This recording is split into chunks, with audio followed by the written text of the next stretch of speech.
Growing up, I lived about 30 minutes away from one of the biggest ski resorts in the area. During the summer, since there was no snow, it doubled as a nature reserve and a really great hiking spot. For teenagers, it also served as a great place to go after dark. One night, near the end of my senior year of high school, a group of my friends and I decided to head up the mountain at midnight to screw around and get a good view of the stars. We honestly weren't the craziest group of kids, and we didn't have a ton of money, so we didn't have any drinks or anything. That is part of the reason I know this experience was so real. We were all completely sober that night. Anyway, this one Friday night, we set off to head up to the top of the mountain. They actually had wide roads going up all the way so that emergency vehicles could make it up if they needed to.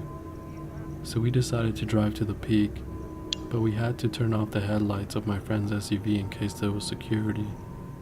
Fortunately, the moon was almost full that night, so we could still see pretty well even without the headlights, but it still made for a very creepy atmosphere. We drove up the mountain for 15 minutes until we came to a spot where the road widened and there was a nice clearing in the trees to look out into the night sky. So we parked the car and turned it off and opened the sunroof. Besides that little clearing though, we were still completely surrounded by trees, except for where the road went back down or further up. There were 5 of us total, and we were having a pretty good time joking around and trying to scare each other until one of the girls in the backseat said, "Hold up, I think those bushes just moved." She was pointing toward the lip of the hill that was covered in bushes in front of us. Obviously, we assumed it was either an animal or a figment of her imagination. After all, at that point it was like 1 in the morning and security would have definitely been in a vehicle by now.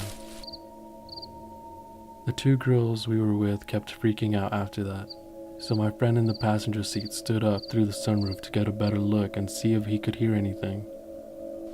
After a minute or 2, he dropped back down and said, "She's right, there's definitely something in those bushes." He had only just gotten done saying it when a figure climbed up out of the bushes and stood up at the edge of the hill, maybe 10 feet away from the car. Instinctively, the one driving the car flipped on the headlights to get a better look at the figure. It was a man, probably about 6 feet tall in a t-shirt and jeans, just standing there, staring toward us without any expression. He had an absolute neutral look on his face, no frown and no smile, but he was definitely just staring at us. We all froze. We had no idea who he was or what to do. He definitely did not look like security. The 2 girls started to cry and we quickly shushed them. Then out of nowhere, he started walking briskly toward the car, still without any expression. My friend instantly started up the car, and since the guy was coming toward us, he backed up onto the road and went further up. We sped further up for a good few minutes, and when we felt the coast was clear, we stopped again and turned out all the lights. By this point, we were all pretty quiet. We didn't know what we just saw or how to react. After what felt like a lifetime, my friend finally said, "Come on, let's just go." In reality, it had probably only been 20 minutes or so, but we were slowly starting to head back down the mountain, trying to make as little noise as possible. When we made it back to the original spot, the driver stopped again. We all told him to keep going, but he said he just wanted to make sure that guy was gone. That was definitely a stupid idea, but at the time it seemed kind of logical, so we decided to stay for a minute, scanning the tree line for any kind of movement. Out of nowhere, there was a huge thud on the passenger side of the car, and my friend in the passenger seat let out a scream that I have never heard before. The man was back, his hands and face pressed up against the glass of the passenger window. His hand reached down and started grabbing at the handle to unlock it, but my friend quickly locked the door.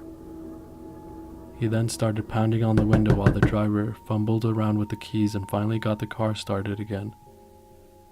This time, driving straight past the guy and back down the mountain as fast as he could. He had the headlights on the whole way now. We didn't care we got stopped by security. In fact, we were kind of hoping for it.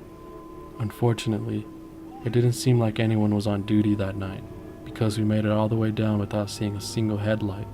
We all headed straight home, and we didn't talk about what happened for at least another week.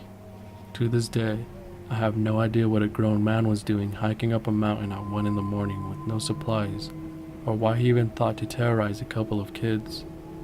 And I probably won't ever find out. All I know is, he definitely did not have good intentions.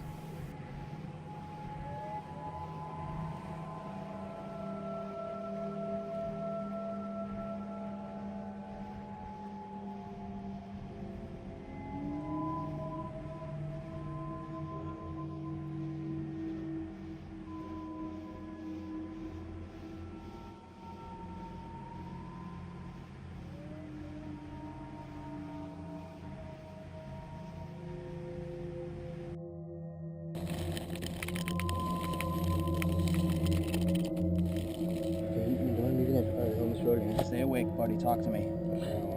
Just you have to, but my friend. You okay, man?